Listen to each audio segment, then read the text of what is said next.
সূরা আল হাক্কাহ। রহমান রহিম আল্লাহ তাআলার নামে।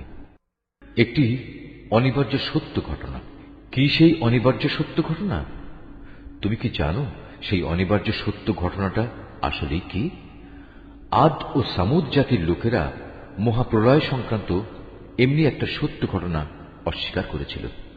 পরিণামে দাম্ভিক সামুদ গোত্রের লোকদের এক প্রলয়ঙ্করী বিপর্যয় দ্বারা ধ্বংস করে দেওয়া হয়েছে। আর শক্তিশালী গোত্র আদকে ধ্বংস করা হয়েছে প্রচন্ড এক ঝঞ্ঝা বায়ুর আঘাতে। একটানা 7 রাত ও 8 দিন ধরে তিনি তাদের উপর দিয়ে এ প্রচন্ড বায়ু প্রবাহিত করে রেখেছিলেন। তাকালে তুমি সে জাতিকে দেখতে পেতে তারা যেন পুরনো খেজুর গাছের কতিপয় অর্থহীন কাণ্ডের মতো উপুড় হয়ে পড়ে আছে। তাদের একজনও কি এ গজব থেকে রক্ষা পেয়েছে দেখতে পাচ্ছ? দাম্ভিক ফেরাউন, তার আগের কিছু লোক এবং উপড়ে ফেলা জনপদের অধিবাসীরাও একই অপরাধ নিয়ে ধ্বংসের মুখোমুখি এসেছিল। এরা সবাই নিজ নিজ যুগে তাদের মালিকের পক্ষ থেকে যারা রাসূল হয়ে এসেছে তাদের অবাধ্যতা করেছে। ফলে আল্লাহ তাআলা এ বিদ্রোহের জন্য তাদের কঠোরভাবে পাকড়াও করলেন। নবী নূহের সময় যখন পানি তার নির্দিষ্ট সীমা অতিক্রম করল, তখন আমি তোমাদের বাঁচানোর জন্য নৌকায় উঠিয়ে নিয়েছিলাম, যেন তোমাদের জন্য আমি তাকে একটি শিক্ষামূলক ঘটনা বানিয়ে রাখতে পারি। তাছাড়া উৎসাহী কানগুলো যেন এ বিষয়টা পরবর্তী মানুষদের জন্য স্মরণ রাখতে পারে। যখন সিনায় ফু দেয়া হবে প্রথমবারের এক প্রচন্ড ফু, আর তখন ভূমণ্ডল ও পাহাড় পর্বত স্বস্থান থেকে উঠিয়ে নেওয়া হবে। অতঃপর উভয়টাকে একেবারেই একটাকে আরেকটার উপর ফেলে চূর্ণ বিচূর্ণ করে লণ্ড ভণ্ড করে দেয়া হবে। ঠিক সেদিনই সে মহা ঘটনাটি সংঘটিত হবে। সেদিন আকাশ ফেটে পড়বে, অতঃপর সেদিন তা বিক্ষিপ্ত হয়ে যাবে। ফেরেশতারা আল্লাহর আদেশ পালন করার জন্য আকাশের প্রান্তে অবস্থান করবে, আর তাদেরই 8 জন ফেরেশতা তোমার মালিকের আরশ তাদের মাথার উপর বহন করে রাখবে। সেদিন তোমাদের আল্লাহ তাআলার সামনে পেশ করা হবে। তোমাদের কোনো কিছুই সেদিন গোপন থাকবে না। সেদিন যার আমলনামা তার ডান হাতে দেয়া হবে, সে খুশিতে লোকজনকে ডেকে বলবে, তোমরা কে কোথায় আছো, এসো এবং আমার আমলনামার পুস্তকটি পড়ে দেখো। হ্যাঁ, আমি জানতাম আমাকে একদিন এমনি হিসাব নিকাশের সামনাসামনি হতে হবে। অতঃপর বেহেশতের উদ্যানে সে চির সুখের জীবন যাপন করবে। উদ্যান হবে আলিশান জান্নাতের মধ্যে।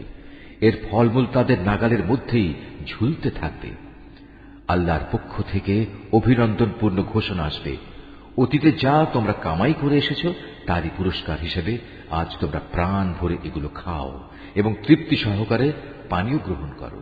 আর সে হতভাগ্য ব্যক্তি যার আমলনামা সেদিন তার বাম হাতে দেয়া হবে, সে দুঃখ ও অপমানে বলবে, কত ভালো হতো যদি আজ আমাকে কোন রকম আমলনামায় না দেয়া হতো। আমি যদি আমার হিসাবের খাতাটি নাই জানতাম।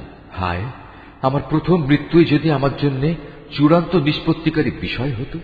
আমার ধন সম্পদ ও ঐশ্বর্য আজ কোনো কাজেই লাগলো না। আজ আমার কর্তৃত্ব ও ক্ষমতা নিঃশেষ হয়ে গেল। এ সময় জাহান্নামের প্রহরীদের প্রতি আদেশ আসবে, যাও তোমরা তাকে পাকড়াও করো, এরপর তার গলায় শেকল পরিয়ে দাও।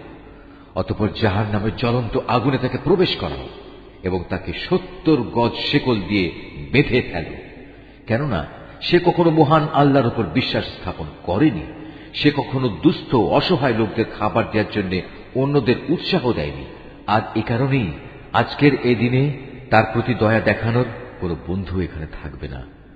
ক্ষত নিঃসৃত পুঁজ ছাড়া আজ তার জন্য দ্বিতীয় কোনো খাবারও এখানে অবশিষ্ট থাকবে না।